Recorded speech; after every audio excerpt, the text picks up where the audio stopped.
ধর্ষণ কি আর আগে কখনো হয়নি? এই কি প্রথম হলো? পশ্চিমবঙ্গ ছাড়া কি অন্য কোথাও হয় না? এর থেকেও বেশি সংখ্যক হয়, এর থেকেও বেশি অ্যাকিউটনেস নিয়ে হয়, তাহলে এত হই হই কিসের?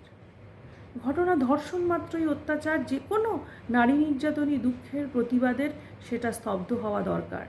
কিন্তু আপনি একটা কথা ভাবুন, গ্রামে গঞ্জে কোথাও একটা ঘটনা ঘটে যাওয়া, আর পশ্চিমবঙ্গের রাজধানী কলকাতার প্রাণকেন্দ্রে একটা গভর্নমেন্ট প্রেমাইসেস, একটা গভর্নমেন্ট হসপিটাল, যেখানে পুলিশ প্রশাসনের প্রোটেকশন আছে, সেখানে একজন কর্তব্যরত ডাক্তারের ওপরে অত্যাচার।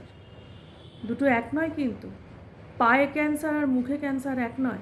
আপনার পাড়ার পঞ্চায়েত সমিতি আর ভারতের পার্লামেন্ট এক নয়। ভারতের পার্লামেন্টের ওপর যখন অত্যাচার হয়, তখন কিন্তু আমাদের ন্যাশনাল সিকিউরিটি এন্ডেঞ্জার্ড। এক্ষেত্রেও কিন্তু তাই।